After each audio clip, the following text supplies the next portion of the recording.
Alors, un très, très grand merci. Merci à Cinémania aussi pour l'initiative, pour nous réunir, parce que c'est ce que c'est aussi. Hein? Cinémania, évidemment, festival incontournable, majeur, mais aussi un lieu de rencontre et de réunion, de dialogue. Donc, alors, l'idée de la rencontre aujourd'hui... L'idée de départ, pardon, non, c'est vraiment dans le fond ce dialogue, c'est parce que, voyez, des fois, on anime comme ça, je vous vois, je pense, et voilà. Alors, c'est vraiment France-Québec. Je vais vous présenter à l'instant, en fait, nos deux invités, qui, chacun à leur façon, incarnent la culture et, pardon, c'est ça ici, là, c'est que là, quand on imprime, ce n'était pas prévu que ça sorte de cette façon. C'est parce que je veux bien vous présenter. Pardon. Alors, donc, on a le grand bonheur. Je vous appelle à l'instant. Puis, je veux juste dire aussi avec le cœur...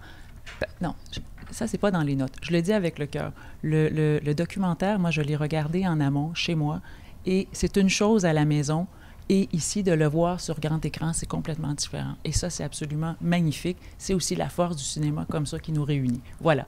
Alors, j'appelle maintenant donc M. Christophe Chauffour, qui est directeur général délégué de la Réunion des musées nationaux, Grand Palais à Paris, responsable, comme vous le savez, de la transformation, de la réouverture du Grand Palais.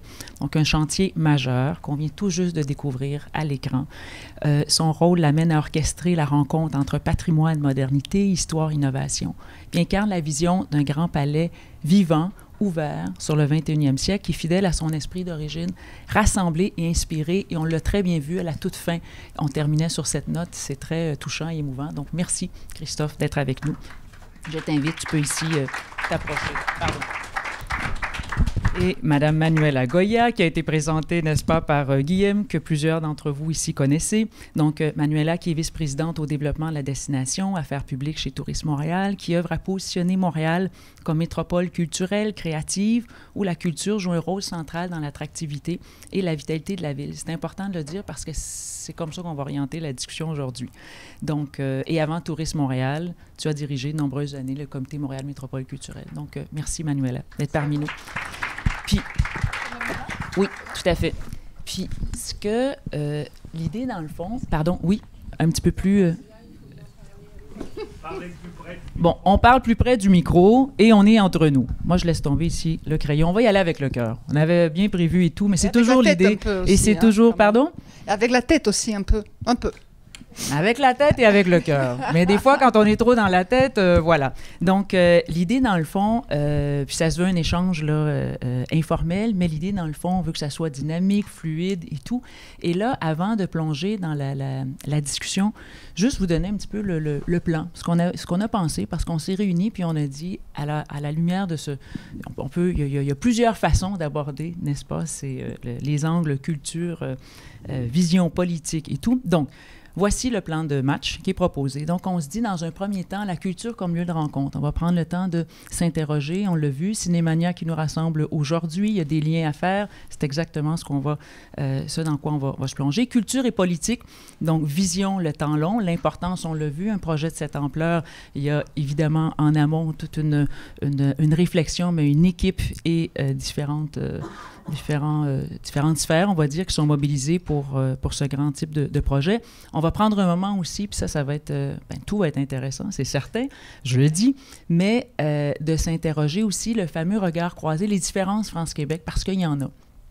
C'est ce dont on va prendre un moment aussi, les inspirations de part et d'autre, puis qu'est-ce que peut-être on aurait pu faire autrement. Ça aussi, ça va être intéressant, avec un pas de recul, puis on veut vraiment se garder un moment d'échange avec vous. Pardon, oui? Ah oui, c'est mieux comme ça, hein? Parfait. Un moment d'échange pour partager réflexion, inspiration, observation. Donc, on va prendre ça peut-être une dizaine de minutes. Voilà. Et on doit absolument terminer à 16h parce que M. Chauffour retourne directement, n'est-ce pas, à Paris. Donc, je vais être la gardienne du temps aussi. Donc, écoutez, avant de plonger, moi, je propose de plonger directement, n'est-ce pas? Donc, Christophe, peut-être, pourrait débuter avec vous, puis Manuela, tu rebondiras, mais à la lumière, comme ça, quand on regarde ce grand projet, puis vous avez été aux premières loges, n'est-ce pas? Qu'est-ce que ça dit, dans le fond, de cette façon qu'on a ce rapport à la culture qu'on entretient par rapport à un grand projet comme celui-là, qu'est-ce que ça fait? Qu'est-ce que ça résonne? En quoi ça résonne pour vous? Bonjour à toutes et à tous. Je suis désolé, notre président Didier Fusillier est actuellement en déplacement avec le président de la République française au Brésil, dans le cadre de la COP. Ce projet d'ampleur nationale, voire internationale, c'est l'un des plus grands projets qui a été mené en Europe ces dernières années avec Notre-Dame de Paris. On est juste après. En termes de montant, en termes de calendrier aussi, montre le lien que l'on a et que l'on entretient avec notre patrimoine et finalement avec notre histoire.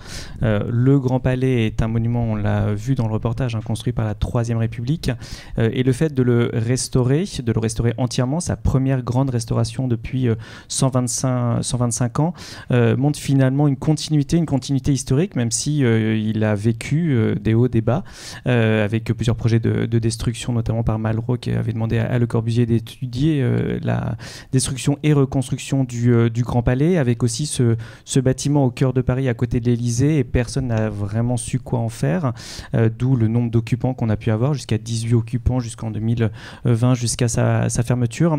Et le fait qu'il y ait eu un choix politique de le restaurer montre finalement une continuité et ce lien finalement avec notre histoire, avec notre identité, celui des grands événements, on l'a vu, celui des grandes expositions aussi, on pourrait y revenir avec les galeries nationales construites voulues par André Malraux, et puis celui de toute notre histoire au XXe et XXIe siècle. Le Grand Palais a suivi finalement l'histoire politique de la France, pour le meilleur comme pour le pire, pour le meilleur avec les grands salons, les grands défilés, avec les Jeux Olympiques et notamment la Marseillaise qui a été chantée sur le toit du Grand Palais, et puis des moments plus sombres de l'histoire, que ce soit sous Vichy où le Grand Palais est utilisé, que ce soit des expositions coloniales aussi au Grand Palais. On épouse finalement cette histoire de France.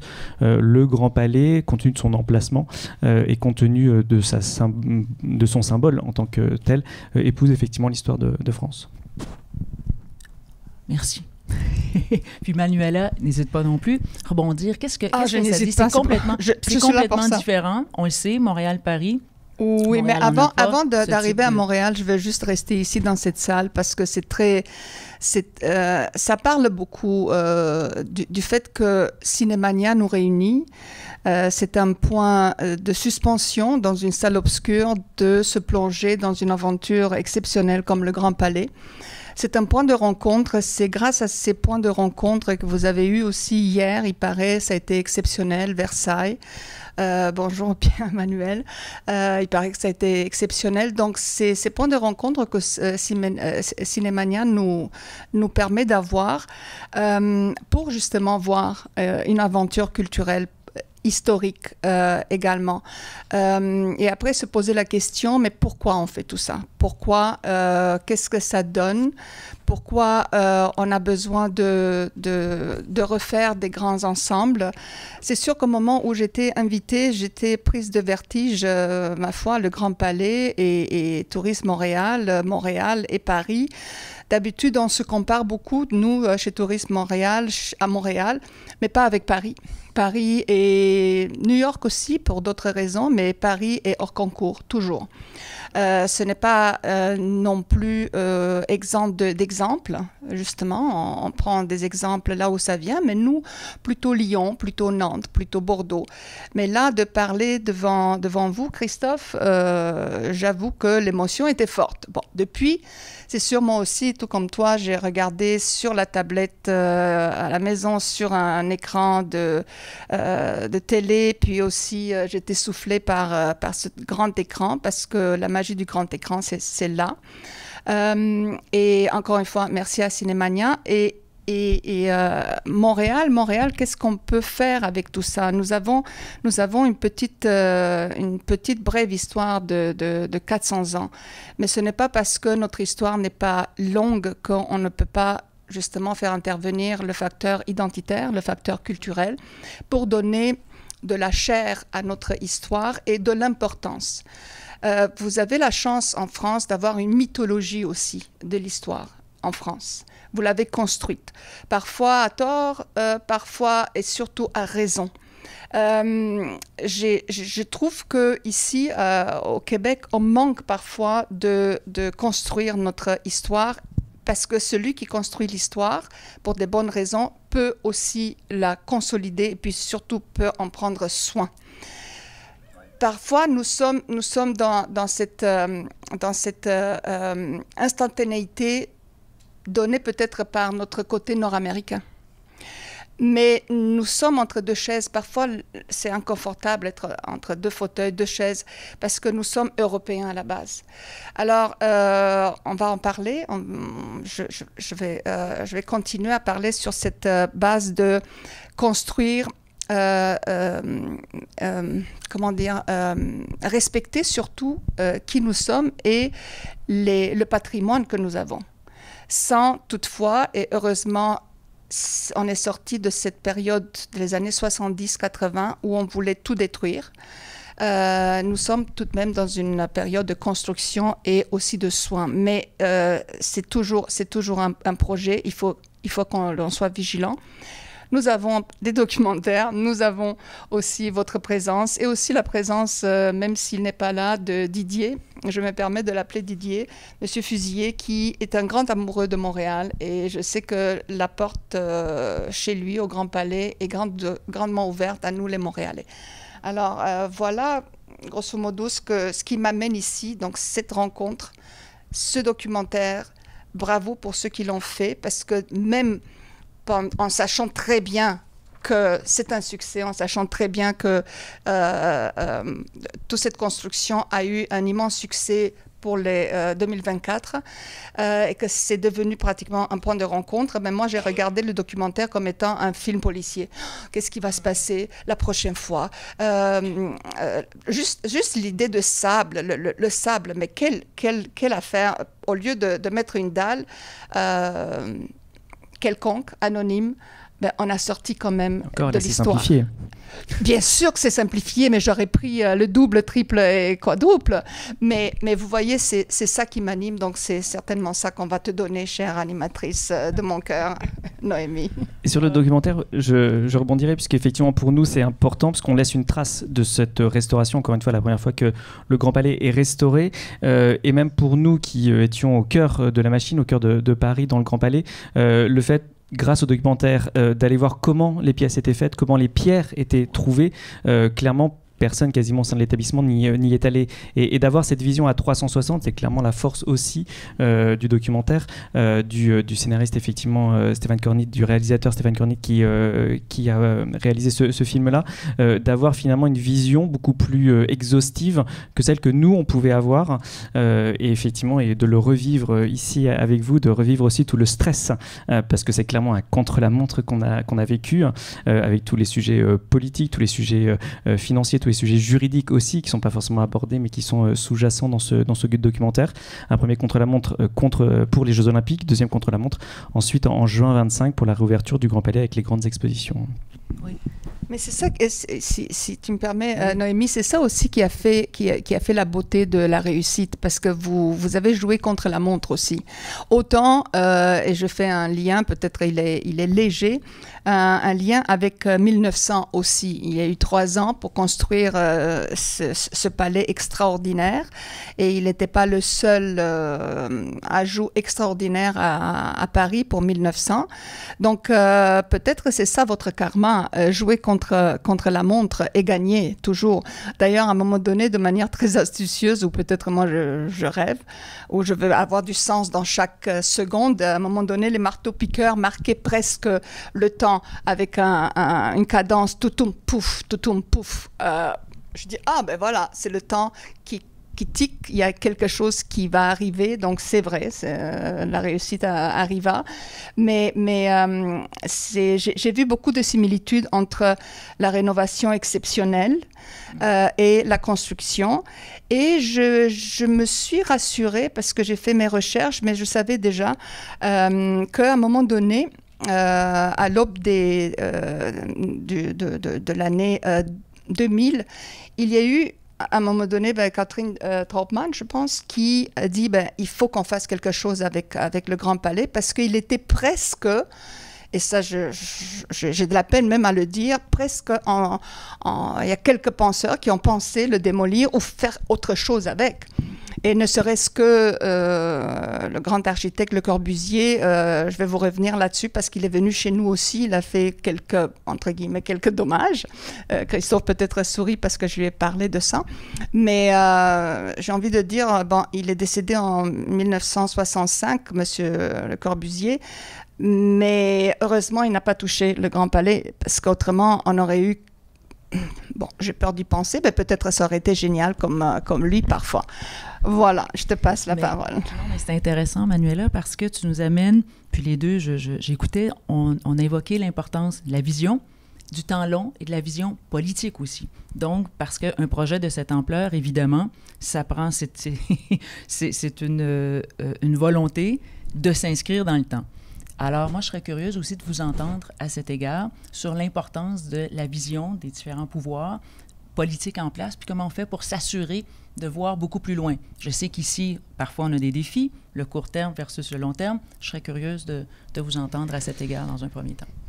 Je pense que c'est une vraie différence entre 1900 et puis la restauration de 2020. En 1900, clairement, et c'était indiqué dans le documentaire, la Troisième République veut s'inscrire dans la durée et veut avoir un symbole à elle.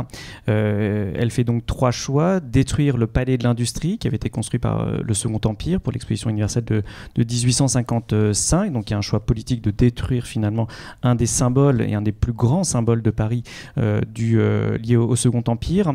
Un choix politique aussi, il y a un traumatisme national qui est l'incendie du bazar de la Charité qui avait lieu juste à côté du palais de l'Industrie avec énormément de victimes parce qu'il y avait une seule entrée, une seule sortie. Or, le palais de l'Industrie avait aussi une seule entrée, une seule sortie et que la Troisième République ne voulait pas prendre de risque de ce fait avec le palais de l'Industrie. Et le troisième objectif, c'est d'en faire un succès diplomatique, que l'exposition universelle de 1900 soit un succès diplomatique.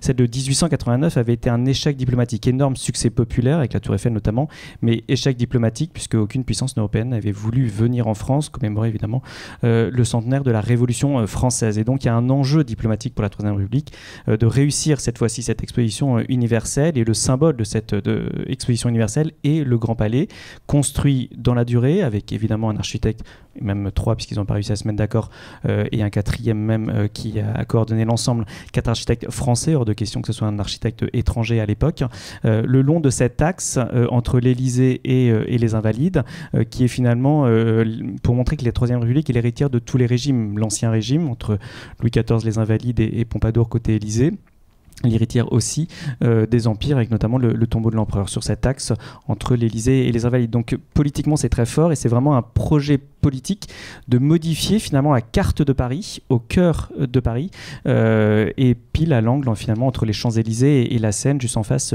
l'Élysée. Donc derrière le Grand Palais c'est vraiment un projet politique. Et le Grand Palais va devenir finalement aussi un objet politique. J'évoquais Vichy, le général de Gaulle aussi va faire des expositions à la Libération sur les crimes nazis. Malraux va relancer les grandes expositions pour faire connaître les grandes œuvres qui étaient dans les collections nationales à l'époque, et notamment les impressionnismes. Aussi, on a vu Picasso dans le reportage. Et donc le Grand Palais a encore une fois est devenu aussi un objet politique, objet aussi maintenant de sommets internationaux. On a vu le sommet sur l'intelligence artificielle, sommet sur la francophonie, le sommet de la francophonie l'année dernière également, et potentiellement un autre sommet l'année prochaine sur un autre thème au sein du Grand Palais. Donc le Grand Palais incarne finalement cette vision politique. Après, long terme, court terme, clairement la Troisième République était dans le long terme. Est-ce qu'aujourd'hui on est encore dans le long terme? Le fait que l'État ait choisi de restaurer le Grand Palais pour quand même 500 millions d'euros montre effectivement cette volonté de s'inscrire dans la durée. Est-ce qu'aujourd'hui on serait capable de faire un tel projet? La réponse à mon sens est du côté du Louvre. Est-ce que le projet du Louvre de restauration, de rénovation et de nouvelle renaissance du Louvre va voir le jour? Je pense qu'on verra à ce moment-là si effectivement il y a ce choix politique de s'inscrire dans la durée. Justement, je vous prends au bon avec le Louvre, parce qu'on a eu la chance d'avoir avant d'être dans les nouvelles, Madame Laurence Descartes, ici à Montréal. Et on était vraiment sous le charme, non seulement de cette grande dame, mais aussi du projet de restauration. Sûrement, le projet va rester, mais il va y avoir quelques changements pour le mieux. Je voudrais rebondir aussi sur la volonté, voire le projet politique. Nous avons eu la chance d'avoir un maire, puis là je me pose la question, est-ce qu'il faut avoir un maire comme le maire Drapeau, qui parfois était paternaliste sûrement, avec une poigne vraiment de fer, et c'est lui qui a dessiné dans le temps long, parce qu'il en a eu aussi le temps long, les grands axes de Montréal, ne serait-ce que l'île Sainte-Hélène, le parc Jean-Drapeau que nous avons maintenant, mais tout ça dans une perspective de la grande exposition universelle, donc de recevoir le monde à Montréal. Beaucoup d'immigrants qui sont déjà presque, j'ai envie de dire, des immigrants de souche. D'habitude, on dit des Québécois de souche, mais il y a des immigrants de souche. Comme par exemple mon père, il est venu dans les années 70 parce qu'il a connu en 67, il a vu sur la carte que Montréal existe, qu'est-ce que ça comporte. Après aussi la possibilité de partir d'une Roumanie communiste et exercer son métier qu'il a exercé ici à Montréal, et aussi comme ingénieur dans un autre projet de grande envergure à la Baie James. Je parle de toute l'électrification du Québec. Donc, à ce moment-là, le monde est venu à Montréal, et ce maire a eu le temps long, mais le temps court également. Il s'est magnifiquement bien débrouillé, parce que grâce à lui, le métro et d'autres grands complexes d'envergure. Également, 76 qui arrive avec un architecte qui n'était pas québécois, et peut-être pour ça qu'on n'aime pas le stade olympique, quoique moi je l'adore, je suis une vendue au stade olympique, et oui, le symbole doit rester, et c'est pas parce que on a amour et haine, ce sentiment qui nous taraude depuis des générations, qu'on doit le laisser dans l'oubli. C'était M. Talibert, architecte français. Heureusement, le stade se laisse aimer encore, mais il y aura peut-être une décennie avant qu'on l'aime vraiment, nous. Donc, il y a eu aussi au Québec des temps longs. Et je me pose la question, est-ce que le temps long appartient uniquement à ceux qui, de manière presque dictatoriale, prennent des décisions, et puis, comme on dit au Québec, tough luck, il faut le faire. J'espère que non. Parce que nous avons besoin du temps long aussi en culture. Nous avons besoin du temps court pour réaliser des choses, mais le temps long qui transcende les élections, qui transcende les cycles économiques. Exact. Voilà, et nous avons besoin de ça pour bâtir. Pour bâtir quoi? Nous avons tout de même une histoire, nous avons aussi des grands complexes qui ont fait la fierté du Québec, de Montréal, ne serait-ce que les silo numéro 5. C'est pas une histoire extraordinaire, c'est pas une histoire de Versailles, c'est pas une histoire de cap et d'épée des rois et compagnie, mais savez-vous que le silo, par exemple, que les silos ont fait, ont stocké le grain que nous, les Canadiens, nous, les Québécois, on envoyé pour la Deuxième Guerre mondiale. L'Europe a été faite avec notre grain qui venait de Manitoba. Il y a quelque chose d'important, d'industrieux, si vous voulez, industriel certainement, mais il faudrait le faire. Il faudrait qu'on donne les lettres de noblesse à ce complexe qui est carrément à l'abandon, et dont, parce que tout est dans tout, comme on dit ici au Québec, Le Corbusier s'est extasié quand il est venu ici dans les années 60 en disant « Ne touchez pas à ça, c'est de la rouille noble ». Je veux bien la rouille noble, absolument, mais il y a beaucoup plus de rouille aujourd'hui qu'il y avait quand il l'a vue. Est-ce qu'elle est noble maintenant? Je ne pense pas, parce qu'elle va tomber bientôt. Donc, c'est une question de ne pas toucher au patrimoine parce que, comme le Grand Palais, ma foi, heureusement que vous l'avez, il tombait en ruine dans les années 2000, mais vous l'avez ressuscité.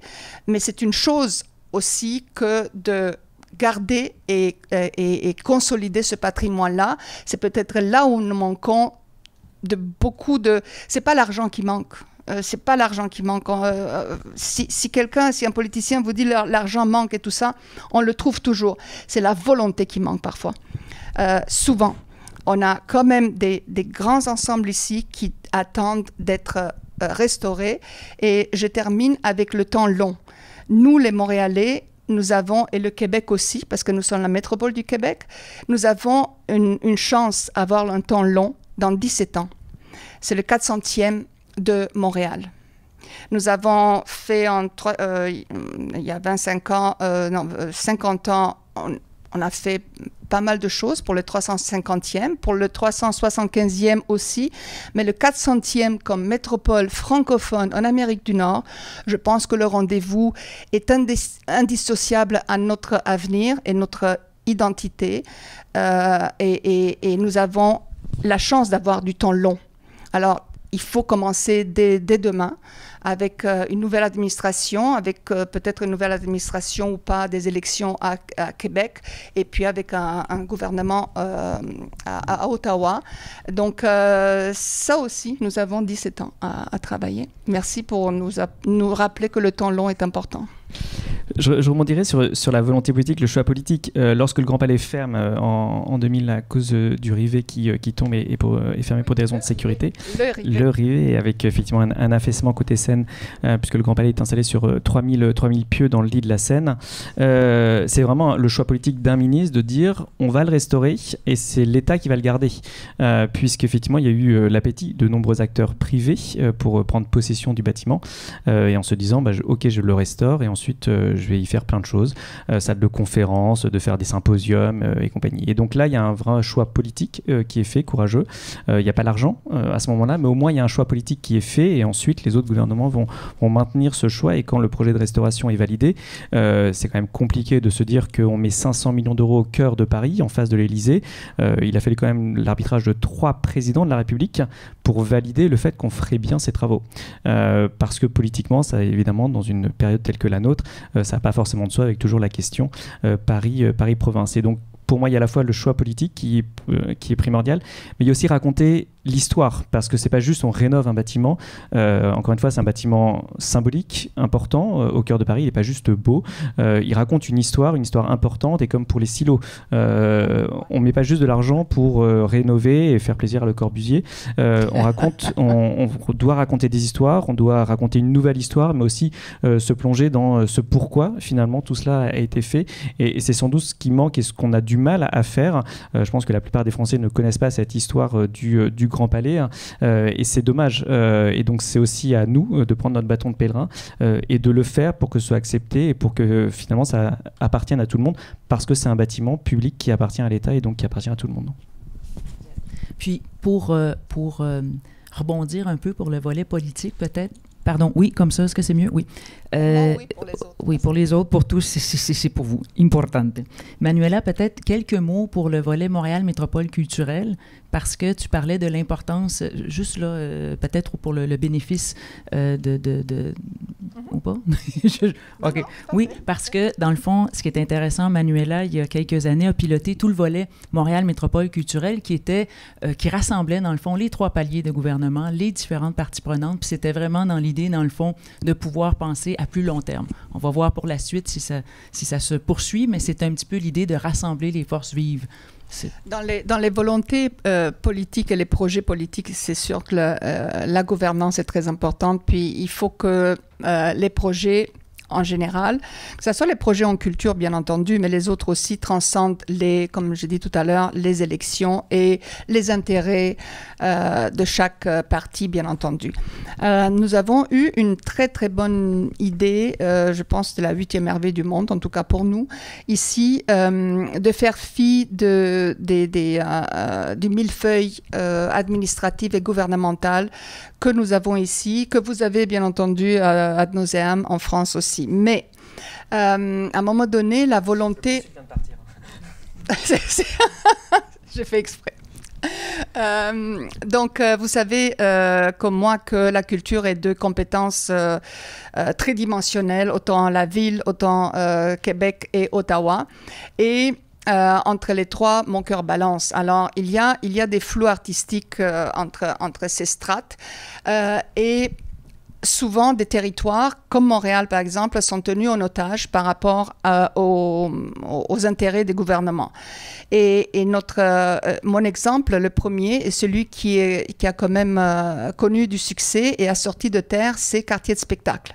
C'est pas le Grand Palais, mais c'est tout de même quartier de spectacle. Montréal étant une ville non pas faite par Haussmann, elle est faite comme les villes nord-américaines, de nord au sud, est en ouest, des angles droits et ainsi de suite. Donc nous n'avions vraiment pas de place, de placettes, de lieux de rassemblement. Alors, la volonté a été, en 2003, 2005, de faire une place de réunion, de grands rassemblements. Et cette place a été à côté, alentour d'une autre place qui, enfin, unissait les deux solitudes est-ouest, anglais-français, c'était la place des Arts. Donc, c'est là où nous avons assis finalement, nous avons couché, si vous voulez, le quartier des spectacles. Et cette volonté a dû être traduite de telle façon que tous les niveaux de gouvernement la comprennent. Mais la comprennent en temps réel, étant utile. Pas quand on va gagner les élections, pas quand on va avoir de l'argent plus ou je ne sais quoi, que l'inflation et ci et ça et la géopolitique. Non, maintenant. Pourquoi? Parce qu'on ne peut pas prendre en otage les Montréalais, ni les touristes. C'est-à-dire, en d'autres termes, un gouvernement faisait de A à B, puis l'autre gouvernement, 2 ans plus tard, faisait de B à D, et ainsi de suite. Donc, c'est comme ça qu'on a mis Montréal Métropole culturelle, comité de pilotage, qui pilotait justement, moi j'étais celle qui devait sonner la lalie chaque fois que les travaux ne se faisaient pas. Et on a réussi non seulement le quartier des spectacles en temps réel avec la maison symphonique et d'autres, le MAC maintenant, mais aussi un déblocage important pour les bibliothèques de quartier, pour d'autres grands projets. Je n'ai pas réussi par contre le silo, c'est pour ça que je l'ai dans la gorge et on va essayer de faire autre chose pour le 400e. Mais vous voyez, chez nous, la volonté politique a été transcendée par une volonté, je l'avoue, une volonté de personnes, voire des personnalités au début, et elle s'est étiolée. D'autres intervenants, d'autres gouvernements, mais si on réussit ça, pour nous, c'est très important. C'est très important. On va voir si on va le réussir, mais c'était vraiment la clé pour arriver avec l'argent, volonté et le temps long, parce qu'on avait justement un temps, c'était pratiquement Stakhanovis, léniniste, on avait 2 fois un quinquennat. Vous vous rappelez les quinquennats à l'époque? On avait 2 fois un quinquennat. Ça, c'est un exemple qui, pour le coup, nous intéresse parce que le Grand Palais, la nef, est vu comme une place publique, une des plus grandes places publiques couvertes, mais s'inscrit dans un quartier. Et ce quartier-là, Grand Palais, Petit Palais, Théâtre du Rond-Point, Théâtre des Champs-Élysées, Invalides et compagnie, était le quartier le plus populaire de Paris dans l'entre-deux-guerres. Tous les Parisiens y venaient avec leurs enfants. Il y avait Guignol, il y avait des jeux. Et qu'on a perdu après la Seconde Guerre, finalement, de vue ce quartier. Et on a encore ces institutions culturelles. Le Petit Palais, évidemment, est toujours là, propriété de la ville de Paris.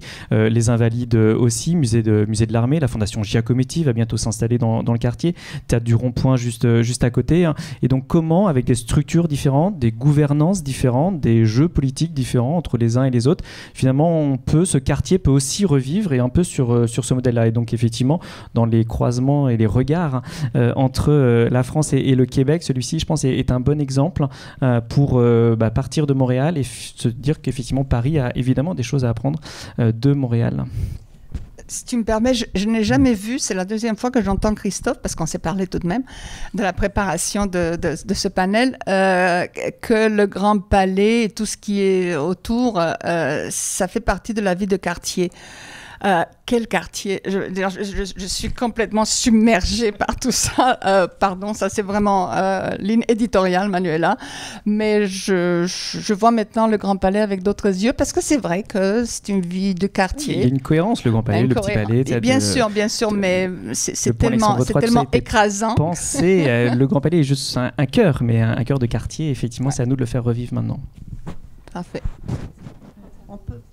Pardon, exact. Oui, tout à fait. Oui, on va ouvrir. Moi, je suis française, je suis arrivée il n'y a pas longtemps, j'ai une résidence permanente au Québec. Donc bravo. J'adore les vieilles pierres. J'habite justement à Paris. Vous m'entendez là? Oui. D'accord.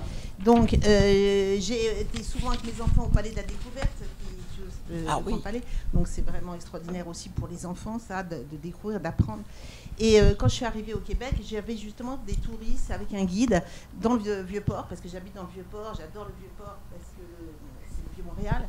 Et il me disait, oui, il y avait une Française qui disait, oui, mais l'architecture ici, elle est quand même très hétérogène, tout ça. Il me dit, si vous voulez une architecture homogène, il faut que vous alliez à Paris. Il y a effectivement les immeubles haussmanniens et tout ça. Et j'ai failli intervenir en disant, oui, mais alors à Montréal, il y a beaucoup de films justement qui sont tournés, parce que ce qui est extraordinaire, c'est qu'il y a tellement des quartiers différents qu'on peut tourner comme si on était en Russie, comme si on était... Il y a beaucoup de cinéastes. La Russie, c'est justement en Roumanie. Cette autorité qui leur sert, parce qu'ils peuvent se retrouver dans n'importe quel pays et tourner à Montréal. Donc, et par contre, j'insiste, moi, je fais un appel, par contre, pour le Vieux-Montréal, parce que justement, on a des projets qui ont déjà été faits, qui sont vraiment contre la préservation du Vieux-Montréal. Et on en a un juste à côté. Moi, j'habite au 334 rue Notre-Dame. Donc, il y a vraiment un danger et il y a des choses à faire, là. J'ai un voisin qui est très actif et qui a essayé aussi d'intervenir. Mais il y a vraiment des choses qui se passent. On a quand même la pression de promoteurs. Alors, je ne sais pas avec la nouvelle maire comment ça va se passer. Mais voilà, il y a aussi un cri d'alerte par rapport à ça.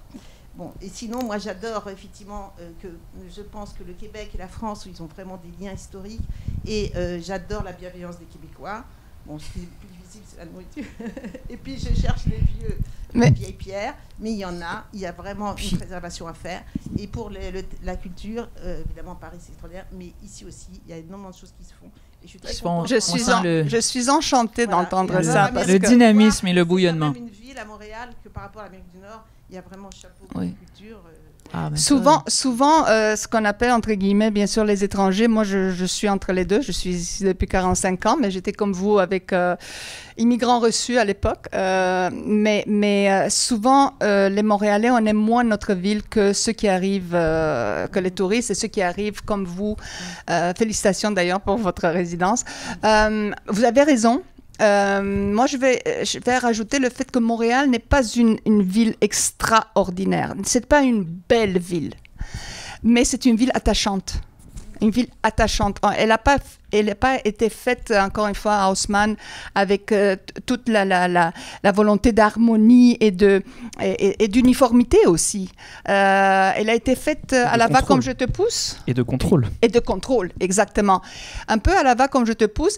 Puisque vous êtes dans le Vieux-Montréal, nous avons failli avoir un vieux Montréal complètement rasé pour faire une belle autoroute juste sur les rives, sur ce qu'on appelle nous le front de mer, en fait, le Saint-Laurent. Mais néanmoins, il y a beaucoup de choses à faire. Ce n'est pas à la hauteur ni de nos ambitions, parce qu'on a parlé de beaucoup de choses, mais on a oublié peut-être de parler de l'ambition. Il faut toujours avoir de l'ambition. Les moyens peut-être, mais surtout avant l'ambition. Et parfois, ça nous manque, ça. Mais je vous entends. Merci. Très intéressant. Merci beaucoup, madame. Merci. Est-ce qu'il y a d'autres? Oui, allez-y. D'autres interventions ou observations, questions? Je vois par contre le temps qui file et je pense... pardon, oui, peut-être monsieur ici. Je voudrais quand même noter que madame pêche un peu par excès. Là, c'est vrai qu'on utilise le Vieux-Montréal pour certains films, mais je dirais plutôt on a un patrimoine américain, anglais, français, mais j'ai jamais entendu dire que dans le Vieux-Montréal, on peut faire n'importe quoi. Les Russes, il n'y a pas de... Je sais pas, il y a rien de russe dans le Vieux-Montréal. Non, elle parlait d'autres quartiers, et puis bon, oui, c'est vrai. Ils ont trouvé des films avec, comme en Russie, là, il n'y a pas longtemps, comme je ne sais pas le nom. Ils arrivent effectivement à pouvoir, à se retrouver, comme c'était en Russie quand même, dans certains coins, même du Vieux-Port. Quelques HLM, peut-être. Oui.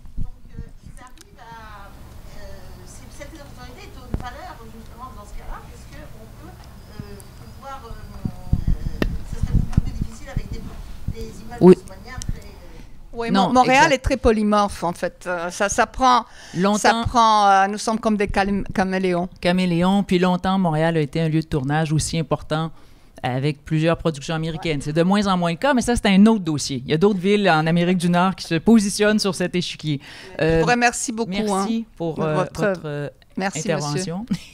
Oui. Ben, écoutez, moi, je vois, le truc, c'est que... Le temps court. Le temps court. Qui fuit. Et monsieur repart à Paris très prochainement. On est jet-setter, on l'est pas. Oui, ça, c'est très... terminer une discussion, conférence et se diriger directement vers l'aéroport. Mais en terminant, parce qu'on va quand même prendre un petit moment et tout, mot de clôture, de fin. Le premier écho, ce n'était pas la première fois à Montréal. On a eu la discussion en amont. Christophe connaît bien Montréal, mais en te dirigeant comme ça, là, en repartant vers Paris. En repartant, c'est clairement la volonté de renouer les liens finalement entre nos différentes institutions de part et d'autre de l'Atlantique.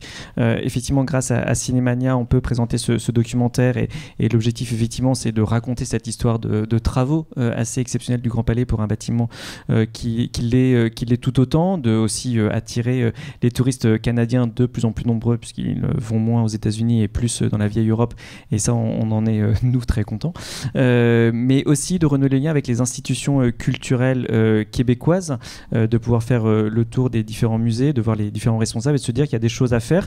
Chiarouchiota, que vous avez vu dans le cadre de ce documentaire, notre première exposition de réouverture après les Jeux Olympiques, arrive à Montréal à l'automne prochain, en 2026, au Musée des Beaux-Arts de Montréal. Et c'est un projet effectivement que le musée a découvert à Paris et qu'on fera effectivement avec le Musée des Beaux-Arts. Et donc voilà, de profiter, de renouer cette relation qui a toujours existé, mais finalement de la renforcer dans le monde qui est le nôtre et des tensions qui sont les nôtres et qu'on subit tous, finalement de se retrousser les manches et de renouer avec des amis sur tout un tas de sujets, des expositions, des produits, des photos, des boutiques, peu importe, mais de renouer effectivement entre la France et le Québec. Ça, c'est bien. Ce fut un séjour court et bref, mais bien rempli. C'est ce que je comprends, avec plusieurs rencontres avec nos différentes institutions. Manuela. Et juste 30 secondes, dorénavant, je me sentirais plus écrasée par des grands projets, que ce soit Versailles, que ce soit le Palais, le Grand Palais, parce qu'il y a au fond de vous cette volonté aussi d'échanger avec les autres. Et je vais prendre de vous l'ambition et le savoir-faire. J'ai hâte peut-être d'être à Paris et de vous montrer qu'est-ce qu'on a de mieux, nous aussi. Dites bonjour à Didier, grand amoureux de Montréal. Et nous avions des grandes collaborations avec la Cité de la Villette au moment où il était là. Alors, le Grand Palais, on arrive. Merci beaucoup à toi, Noémie, pour l'animation exceptionnelle. Puis à vous d'être restés aussi, hein, parce que, bon, c'est important de nous entendre parler. Non. Oui, c'est vrai, c'est bien dit, mais c'était vraiment l'idée d'échange. Donc, on espère... Puis moi, je voudrais terminer, on se disait, j'ai trouvé, ça c'est une note plus personnelle, la toute fin du documentaire, c'était absolument extraordinaire. Quand on disait chantier, ça peut sembler cliché, mais c'était pas ça du tout. Tu sais, chantier, l'idée de chorégraphie commune, l'idée que le Grand Palais, dans le fond, a pour mandat de nous rassembler, qui a évolué dans le temps comme ça. Puis c'est un petit peu ça ici l'idée. Donc, ce moment de partage. Alors, un grand merci à toutes et tous. Merci. Pour les interventions. Le temps a filé, n'est-ce pas? On aurait pu poursuivre. Je suis certaine qu'il y avait d'autres questions. Merci beaucoup et bon retour et bon vol, parce que ça va être des rectos. Surtout, rendez-vous à l'aéroport. C'est toute une aventure. Oui. Merci.